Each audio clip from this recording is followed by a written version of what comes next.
do we look? We look good? Testing. Do we look, 1, 7, 9.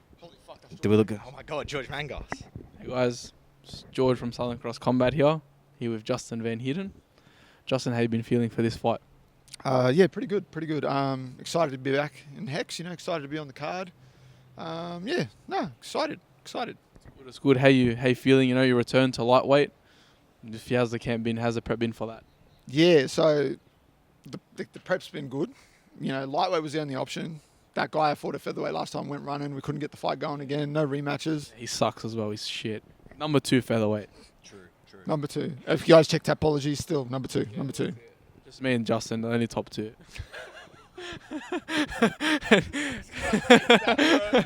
Anyways, you guys take it away. Thank you. That was the intern. What did you think of the intern? How do you think he did? He's a fucking nice guy. Looks like he can fight too, eh? No. Nicer, is what he is, Justin Van Heerden, we're here, we're in Melbourne, we're in front of a big painting of, who is this? JFK? Yes, the great and powerful JFK. What does the F stand for? Damn, now you put him on the spot. Fucking head exploded. Kennedy? Let's go fucking Kennedy because that sounds dope and he's the man. Was the man. Might still be, depending if you believe in certain conspiracies. Exactly. How deep do you go? I go Colby thickness. Wait, that sounds... we're going to not... No, we ain't. But, we go pretty deep. We go pretty deep. How are you finding being in Melbourne? Not your first time, but I've been fortunate enough to interview in your hometown. Well, not South Africa, but I haven't been there yet. But to interview you in the Great Wingdang. You guys don't have big murals of JFK and, I don't know what any else. That's like the handsome guy meme. There's Bill Gates down there. There's Too Mad with boobs for eyes. Walter White. We got fucking Walter White. How do you find all this? Melbourne's certainly an interesting town. Yeah, Melbourne's sick for stuff like this. There's earlier today I was rocking around and I stumbled into a full-on Star Wars exhibition. It was really random. Stumbled? Yeah, well, exactly. I saw the sign. I was like, I've got to go. Booked the fight around that. Maybe, allegedly. But, it was just, I don't know, Melbourne's a cool spot. Obviously, it's very unique in that sense. And, the biggest thing I like about Melbourne is, no matter what sport's happening, the city gets behind it. You drive around everywhere. There's sport going on everywhere. There's, thousands of people just doing sport, watching sport, talking about sport. So, no, Melbourne's sick. I like coming to Melbourne. I do enjoy myself when I am here. Now, the last time you and I spoke to each other, you called for this fight. Before then, you called for that fight. And in between those 2 interviews in the cage, you called for the fight. You have the fight. You're fighting Kieran Joblin. How sure of you were you that you were going to get the fight? Was it something that was a lot of, I hope we can get this work out? Or were you like, yeah, I'll fight Kieran? No, I was I'm pretty sure... I don't know, I guess there was sort of that little bit of will this come to fruition, with the connection between city kickboxing and freestyle. And I was is that how's that going to go? Is it going to happen? But then, Kieran's fought everyone. He's been around for a long time. He's very experienced. So I definitely didn't think there'd be anything of that sort of thing. It was nah, I'm not fighting Justin. So I'm stoked. I'm stoked we got the fight to come together. And I had a couple other names sort of floated. A couple of people declined, and then, it was obviously Kieran was the one that sort of signed on the dotted line, and we got that fight together. So, yeah, it was cool. I'm stoked. I'm fighting the guy I wanted to fight, and that sets me up to do some pretty cool things. How has the preparation been? Have you done anything different? You're a man who is a very... I don't want to use the word set because I don't want that to imply that you don't evolve, but you're at a point in your fighting career where you're I know what I do, and I know how to do it. Is it about changing what you do to suit someone else? Is it you coming in there to just be we're going to do my game plan? I said we're doing my game plan. How has this camp and preparation been? Yeah, no, it's at that point now. We get the focus is camp to camp, and then out of the gym, still improving and ticking away at the stuff that you want to sort of get better at and doing all that. But in terms of fight to fight, it's at that point now where it's I'm experienced where I just listen to sort of Joe and his sort of direction that he wants to sort of utilize to prepare me for fights. And then obviously I rely on my training partners that I have, and I rely on the experience I have around me and guys like Colby, guys like Volk. I had Jamie Malaki as part of this camp, who's been a really big part of this camp for me. So, I'm spoiled for choice when it comes to stuff like that. And then at the same time, it's basically what you said. It's kind of like I'm experienced enough, and I know what I do well, and I know what my ability is, and the things that I excel at. And it's just like, how do I fit that to fight the person that's across from me on the night? And something that probably people maybe don't catch on to a lot of the time, because it's like, it's a pretty random sort of thing to do, but depending on the opponent, depending fight to fight, like obviously I have a game plan that's formulated with Joe. He's a great mind for the sport. But then at the same time, like I'll sort of copy and paste in a sense little things from other fighters that I feel like I could utilize for this, the particular fight that's in front of me. So I'll kind of do that a fair bit. For example, like when I fought Rod the second time, I knew that after watching this fight with Jack and kind of seeing what Jack was able to do with cutting angles and then, doing some really good work, I kind of looked at that and I was like, I can do that. I can do it better and I can put this guy away. And then, was able to do that. So, it's like that. It's just utilize the experience I have, utilize the skills I have, rely on the fucking experience I have around me, and then put it all together and go out there and perform on the night. What have you copied and pasted for this fight?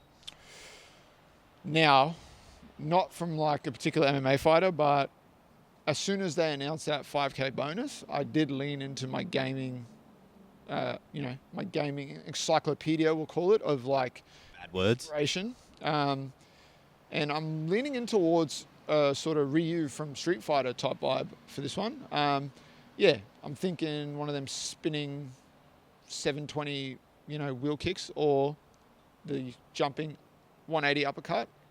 Could be how you see me finish the fight on the night. Does he do the Hadouken? They both do the Hadouken, Ken and Ryu.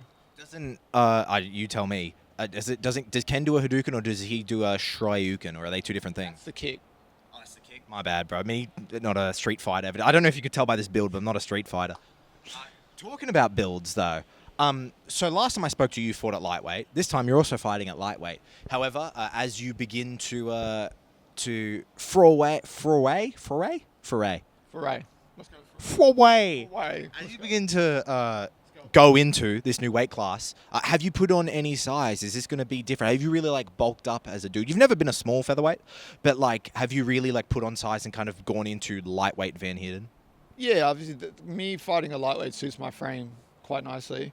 So I've obviously, worked diligently with Chris Jaffrey and the team at South Coast Health Hub to sort of, slot into the lightweight division perfectly. Obviously, I haven't gone and like packed on like fucking 10 kilos of size and done something crazy like that, because I don't need to, because I'm tall, I'm long. It's just that, a bit more muscle mass and a bit more sort of, packed on a bit more size onto the frame, but nothing crazy. Like I feel really good. So I feel like I've slotted into it perfectly. And I appreciate you giving me the time. I got kind of one more for you. At the beginning of the interview, a second thing I appreciate is you letting me give the work experience kid a go. He came in and he did the intro. Kid, man, he's got a bright future, I reckon. I know, right? The only two fighters here when I walked in are you and George Mangos, a man that you've shared the cage with. I know you're not someone who's going to be like, I'm going to stab people if I see them because we've shared the cage. But like, how is it talking of George, a man that you have shared the cage with? No, it's good, man. We're like, we were cool before we fought, and we're cool now. So it's like, it's fun. We've been having fucking a bunch of bands while we've been waiting for this press conference to start and on the way over and stuff like that. So it's good.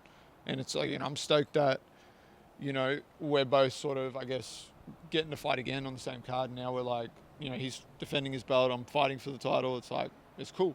And like with the connection between like PRP and Vex and that kind of, with us too as well, it's kind of cool, It's like you want to see both of us go out there and do well. So should be a big night for the PRP and Vex team. Did you guys split an Uber? We got picked up in a undisclosed vehicle. On the head. And then we got actually, I'm going to throw him under the bus now. So I was on time. George was upstairs. I don't know what he was doing, but we had to wait for this guy for like 10, 15. And then we finally got here, and now we're, waiting for the press conference to start. But we'll give him a break, He looks very nice. He's dressed very nice. So I don't know if it was just a bit extra time. Do the hair, check the fit. I came simple, see? Anime shirt, shorts, we're Gucci. So, it's good. It's good. Yeah, we've been chopping it up for like the better part of a couple of hours, and it's been cool. Well, once you're done with this interview, you'll only have an hour left until the press conference starts. So, I'm glad we could do this. I don't know anything about anime. Is there anything about the Attack on Titan shirt you'd like to talk about? Is this like a vibe you're bringing in? Are you going to be one of the Titans? They're naked, right? That's the only thing I know. They're giant and they have like their dick out. Yeah, just naked and just stomping people out, bro. No, it's just the one I wanted to wear today. I'm bringing more of a, and my anime heads will appreciate this, I'm bringing more of a Jiren from Dragon Ball Super vibe. And I'm like, let's envision that Kieran is Goku before he goes Ultra Instinct, and I'm just, I'm a problem. So that's the energy we're bringing. If I'm going to lean on an anime, that's the energy I'm bringing. But at the end of the day, I think like we'll lean into the moniker that a couple other people gave me after a few fights. Very, very similar style with how I finish fights to Charles the Bronx. So Justin the Bronx is fighting on Hex 34. He's coming out, and I'm going to snap a finish at any given second and, cement myself as the number 1 pound-for-pound fighter in Australia. 2-weight champ. What more do you want? What more do you want? You have rocking a lovely haircut. You shout out the barber a lot. Do you think you'll ever do the bleach blonde like Charles? I'm tempted. I can't lie, I'm tempted. Maybe for like a Contender Series or UFC debut, I reckon I'll bust that out. Yeah, I reckon that's when we do it. As reference to your favourite Australian journalist. Yeah, well, that too. Well, I don't want to tell Charles that, but Yeah, of course. yeah, I don't break his heart. You But took it from me, dude. we know he doesn't. Yeah, we don't want to. Charles is a nice guy. And as I mentioned, I don't know anime like that. But comparing your opponent to Goku, that's like a hell of a compliment. Isn't Goku like the best? He's the man, bro. It's Goku. But Beat everyone? But in Dragon Ball Super, before he goes Ultra Instinct, he kind of gets mollywopped by Jiren a fuckload. Like he gets JFK. basically for a bit. Like so it's bad. But let's hope I can emulate that Saturday night, and Kieran doesn't emulate Goku going Ultra Instinct and fucking ruin my life. So you're going to do some molly-whopping? Yeah, it's gonna be violent. I feel like at any moment a finish could happen, but it just comes with the territory. I've said this in the lead up. Like this is one of the most experienced and most high level MMA fights you'll see on the regional scene. We're both super experienced. We're both super well rounded. If I lapse in there for a second, I can get put away, and same if he lapses in there for a second, he gets put away. So, I think for as long as it lasts on Saturday night, people should expect a high level mixed martial arts fight, but don't blink because I'm coming for a violent finish. Justin, I thank you very much for the time. I'm looking forward to asking you questions in about an hour just over there. But I do always thank you for the time, Justin. It's always a pleasure.